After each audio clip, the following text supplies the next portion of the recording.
क्या दोस्तों आपको पता है हाल ही में भारतीय नौसेना ने किस देश की नौसेना के साथ मिलकर अल मोहद अल हिंदी 2021 नामक एक नौसेना अभ्यास आयोजित किया। प्रतिवर्ष अंतरराष्ट्रीय युवा दिवस 12 अगस्त को मनाया जाता है, लेकिन इस साल के यह अंतरराष्ट्रीय युवा दिवस की थीम क्या रखी गई है, मोस्ट इंपोर्टेंट क्वेश्चन है। और हाल ही में विश्व तीरंदाजी यूथ चैंपियनशिप कहां आयोजित हुई, ऐसे ही 13 बड़ी खबरों को कवर करते हुए हमने आज का बोले तो 12 अगस्त 2021 का करंट अफेयर का वीडियो तैयार किया है। क्वालिटी की दृष्टि से बेस्ट यह वीडियो, आप लास्ट तक देखें। लास्ट में मैं आपसे एक क्वेश्चन पूछूंगा जिसका आंसर आपको नीचे कमेंट बॉक्स में देना है। और अभी तक आपने हमारी GK 2020 चैनल को सब्सक्राइब नहीं किया है तो सब्सक्राइब कीजिए, पास में जो बेल आइकन है उसे भी प्रेस कर दीजिए, क्योंकि आने वाले हर एक वीडियो की अपडेट आपको सबसे पहले मिले। चलिए बिना वक्त गवाए स्टार्ट करते हैं पहले क्वेश्चन से। पहला क्वेश्चन, अंतरराष्ट्रीय युवा दिवस 2021 की थीम क्या रखी गई है? दोस्तों मोस्ट इंपोर्टेंट क्वेश्चन है। इंटरनेशनल यूथ डे 2021 की थीम रखी गई है transforming food systems, youth innovation for human and planetary health. एक बार फिर से पढ़ लेते हैं क्योंकि थीम काफी लंबी है। इंटरनेशनल यूथ डे 2021 की theme transforming food systems, youth innovation for human and planetary health. Okay, इसी थीम के साथ यह अंतरराष्ट्रीय युवा दिवस आज ही मनाया जा रहा है, यानी कि 12 अगस्त प्रति वर्ष मनाया जाता है इंटरनेशनल यूथ डे। तो एक बार फिर से यहां देख सकते हैं अंतरराष्ट्रीय युवा दिवस 2021 की theme transforming food systems, youth innovation for human and planetary health रखी गई है। और भी दोस्तों मोस्ट इंपोर्टेंट क्वेश्चन बन सकते हैं जो यह महत्वपूर्ण दिवस से जुड़े हुए हैं।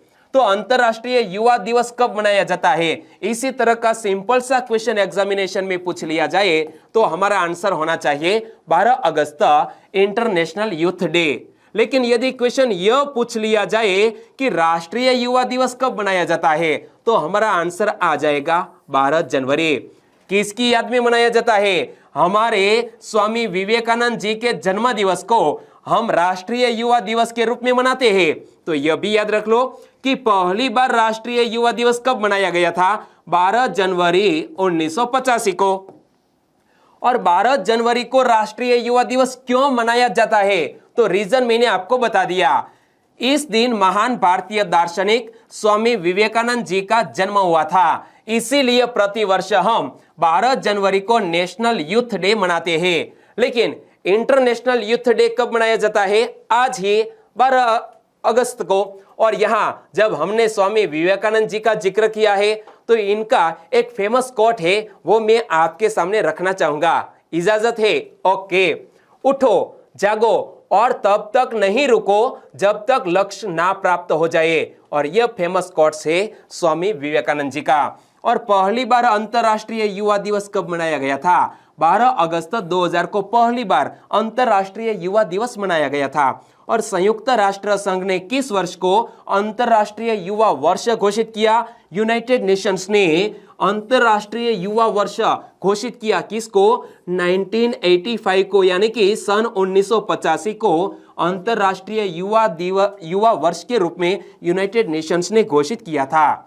और दोस्तों आगे बात करें तो यहां जब युवाओं का जिक्र किया गया है तो हमारे भारत देश की 2011 की जनसंख्या की बात करें, 2011 की जनसंख्या के अनुसार भारत में 364.66 मिलियन युवा है जिनकी कुल आयु 10 से 24 वर्ष है। और यह कुल जनसंख्या का 30% है। और इस प्रकार भारत के सबसे युवा देशों में से एक है। क्या हमारा भारत देश सबसे युवा देशों में से एक है? और आप भी दोस्तों इसी तरह के युवा है तो आपके अंदर एक जुनून होना चाहिए, नौकरी पाने का, गवर्नमेंट जॉब पाने का जुनून होना चाहिए, जज्बा होना चाहिए। और आज के दिवस पर एक आप संकल्प कीजिए और यह संकल्प आप पूर्ण करने के लिए आपकी पूरी ताकत लगा दीजिए। ओके, दूसरा क्वेश्चन, निम्न में से कौन सा युग्म गलत है? दोस्तों 1 अगस्त से लेकर 12 अगस्त तक विभिन्न दिवस मनाए गए और यहां युग्म बना के मैंने एक क्वेश्चन सेट किया है।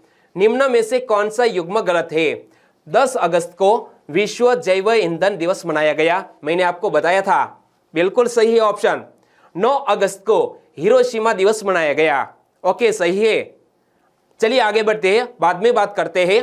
9 अगस्त को विश्व आदिवासी दिवस मनाया गया, बिल्कुल सही। और 12 अगस्त यानी कि आज विश्व हाथी दिवस भी मनाया जा रहा है, तो यह भी बिल्कुल सही है। तो यहां कुछ गलत है। क्या गलत है?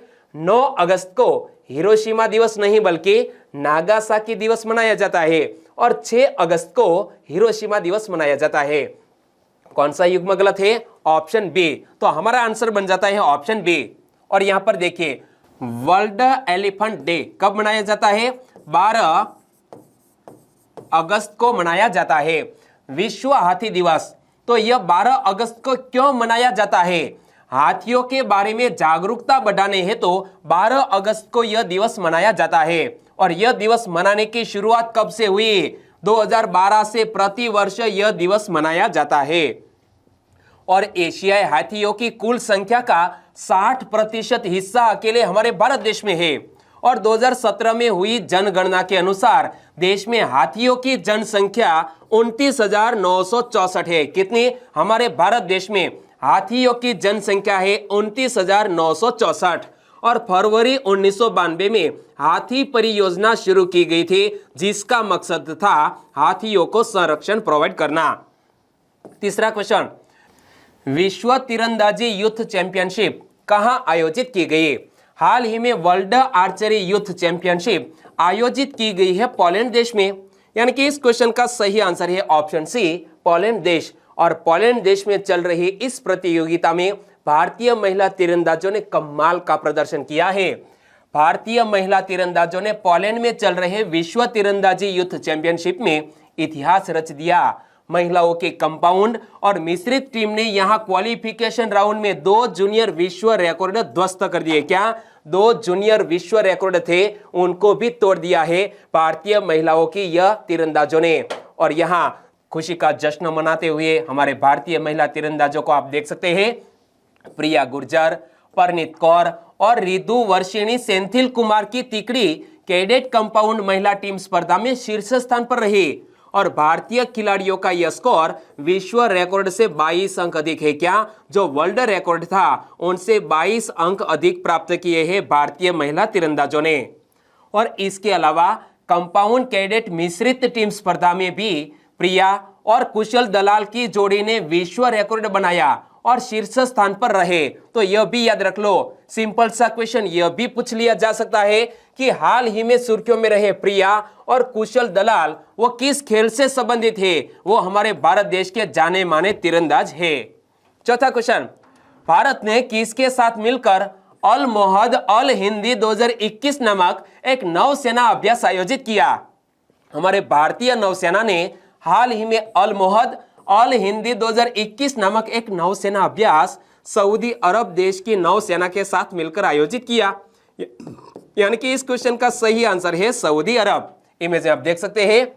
भारतीय नौसेना का युद्धपोत INS कोच्चि सऊदी अरब के साथ पहले नौसैनिक अभ्यास में हिस्सा ले रहा है। तो यह याद रख लेना है कि भारत देश का एक युद्धपोत जिसका नाम है INS कोच्चि और सऊदी अरब के साथ पहले नौसैनिक अभ्यास में हिस्सा ले रहा है। नाम है अल मोहद अल हिंदी 2021। और यह नौसेना अभ्यास में 2 मित्र नौसेनाओं के बीच कई तटीय और समुद्र आधारित अभ्यास शामिल है। और अल मोहद अल हिंदी 2021 द्विपक्षीय रक्षा संबंधों में नए अध्याय की शुरुआत करता है। और यहां जब नौसेना अभ्यास की बात आई तो पिछले मंथ हमने कटलेस एक्सप्रेस 2021 नामक नौसेना अभ्यास आयोजित किया था, उनकी भी बात कर ले। रक्षा मंत्रालय के अनुसार INS तलवार ने 26 जुलाई से 6 अगस्त तक अफ्रीका के पूर्वी तट पर हुए कटलेस एक्सप्रेस 2021 अभ्यास में भाग लिया।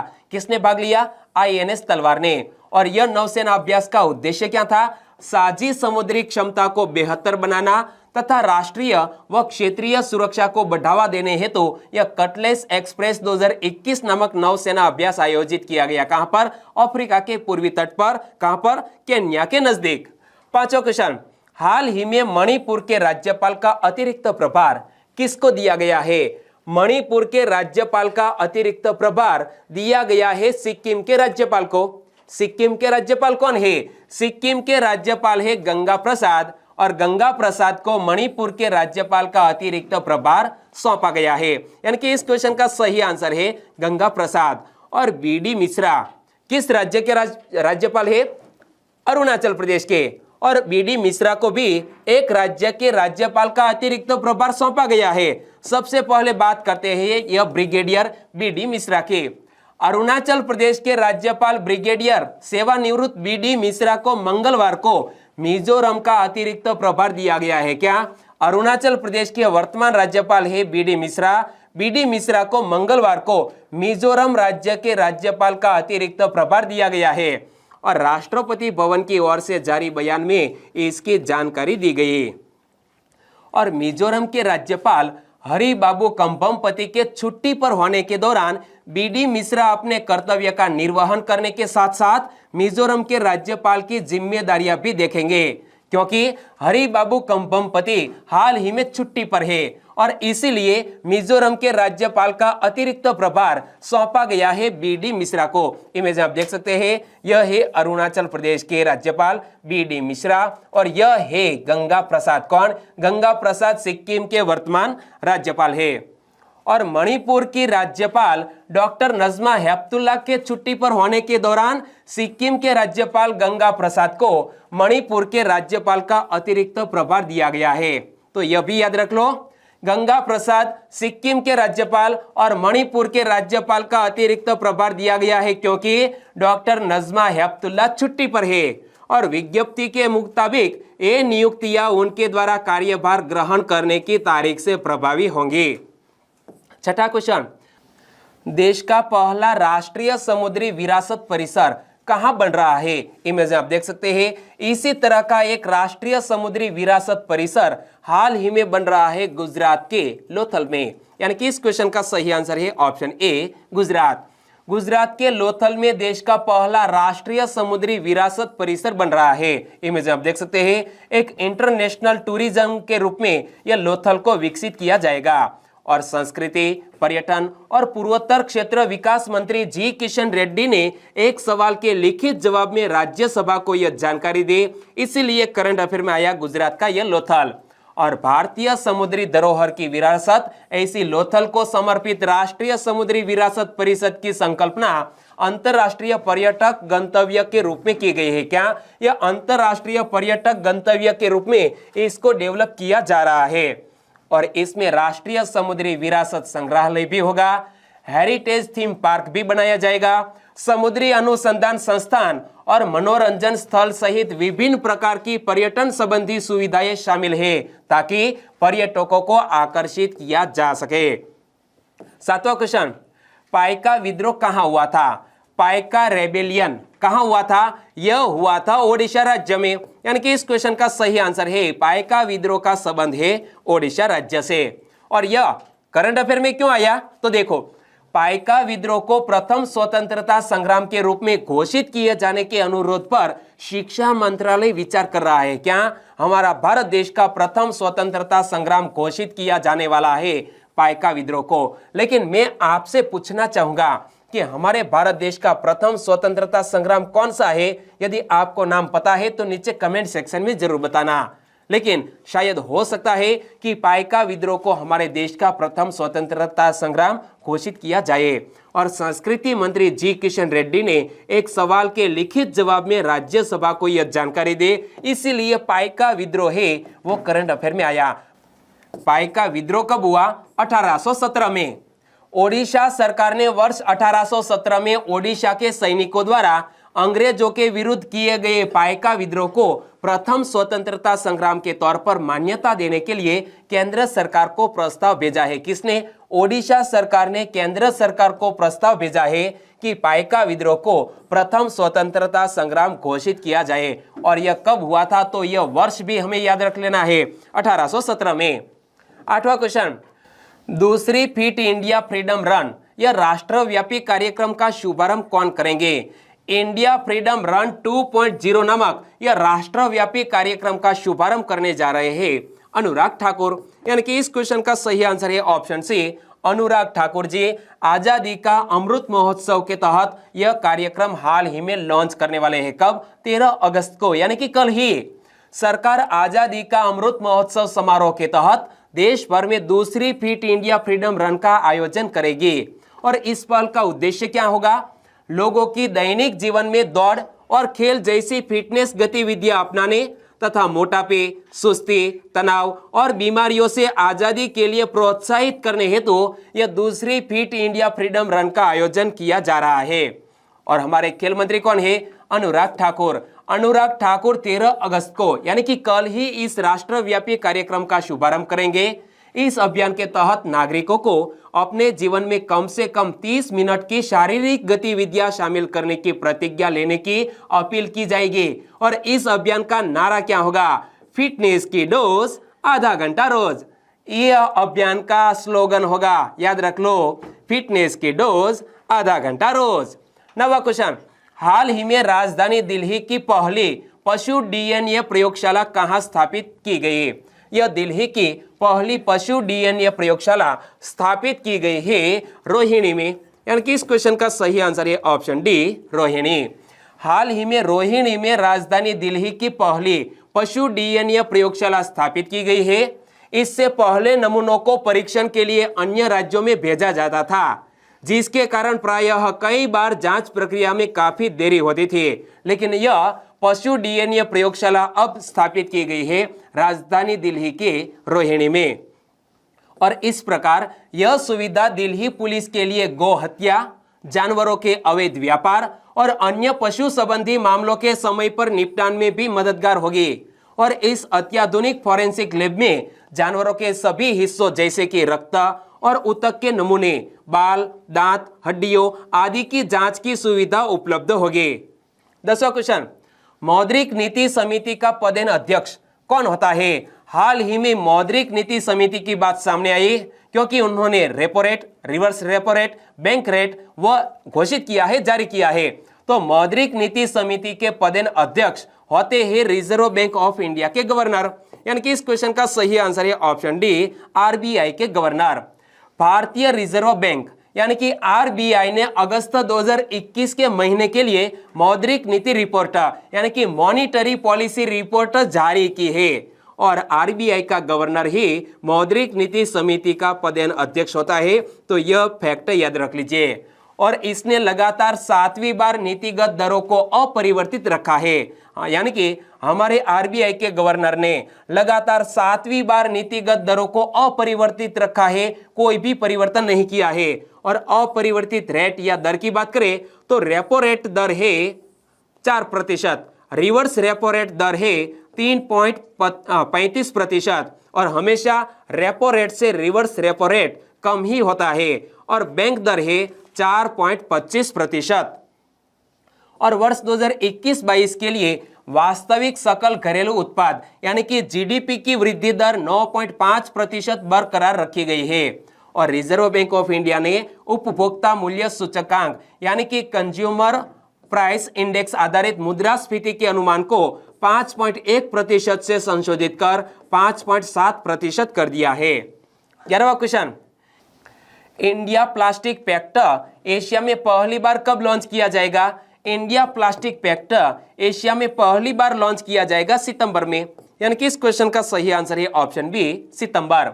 इंडिया प्लास्टिक पैक्ट भारतीय उद्योग परिसंघ यानी कि CII और world wide fund for nature यानी कि WWF के सहयोग से एशिया में पहली बार सितंबर में लॉन्च किया जाएगा। यहाँ 2 टर्म आए, CII का पूर्ण स्वरूप क्या होता है? Confederation of Indian industries. और WWF का पूर्ण स्वरूप world wide fund for nature. दोनों के सहयोग से एशिया में पहली बार सितंबर में लॉन्च किया जाएगा इंडिया प्लास्टिक पैक्ट। और इंडिया प्लास्टिक पैक्ट क्या है? यह एक महत्वाकांक्षी सहयोगात्मक पहल है जिसका उद्देश्य संपूर्ण मूल्य श्रृंखला में व्यवसायों, सरकारों और गैर सरकारी संगठनों को एक साथ लाना है ताकि प्लास्टिक को कम करने के लिए समयबद्ध प्रतिबद्धताएं निर्धारित की जा सके। और भारत वार्षिक तौर पर 9.46 मिलियन टन प्लास्टिक कचरा उत्पन्न करता है। 40% प्लास्टिक कचरा बिना संग्रहण के चला जाता है। और भारत में उत्पादित सभी प्लास्टिक का 43% पैकेजिंग के लिए उपयोग किया जाता है और उनमें से अधिकांश का एकल उपयोग ही होता है। 12वां क्वेश्चन, कार्बन बॉर्डर टैक्स योजना का संबंध निम्न में से किस समूह से है?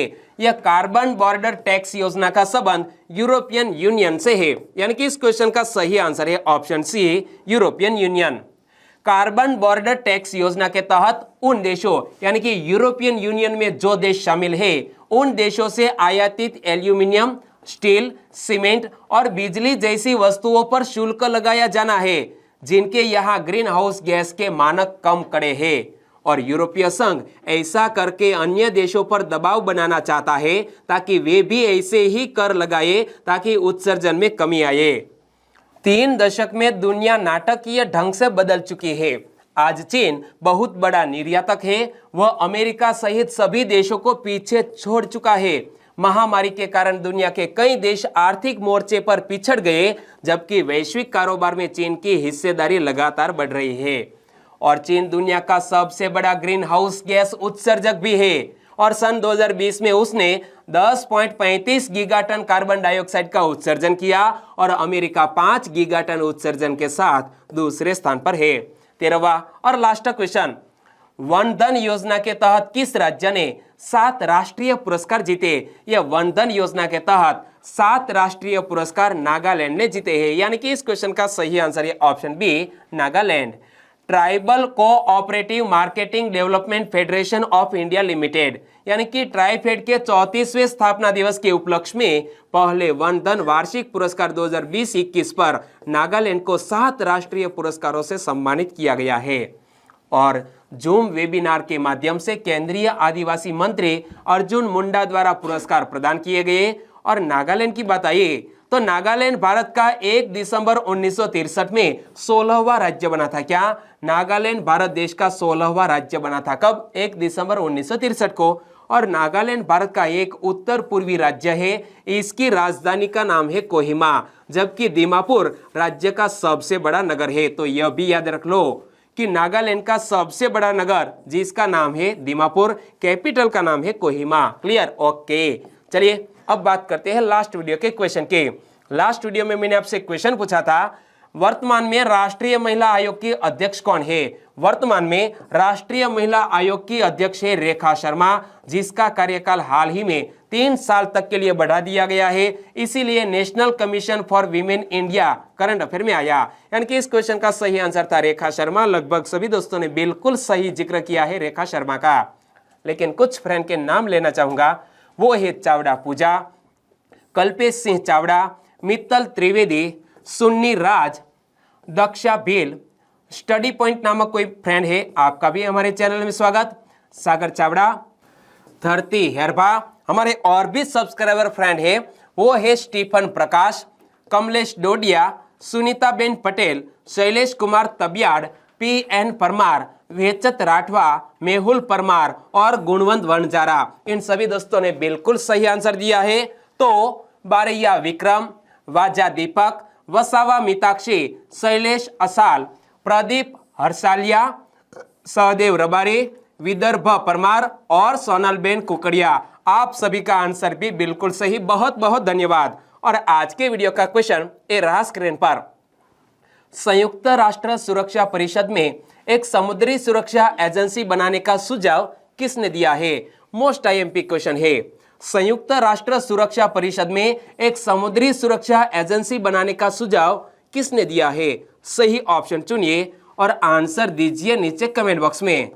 और जो भी आप लिखेंगे वो शायद सही होगा, लेकिन उस देश की संसद को क्या कहते हैं वो भी आपको पता है, तो नीचे कमेंट सेक्शन में जरूर बताना। और वीडियो वाकई में आपको अच्छा लगा है, हेल्पफुल लगा है, तो आपके दोस्तों को फेसबुक, व्हाट्सएप या टेलीग्राम के जरिए इस वीडियो की लिंक शेयर करना मत भूलिएगा। बस छोटी सी उम्मीद के साथ वीडियो खत्म करते हैं, फिर मिलेंगे नई करंट अफेयर वीडियो के साथ। तब तक के लिए टेक केयर एंड जय हिंद।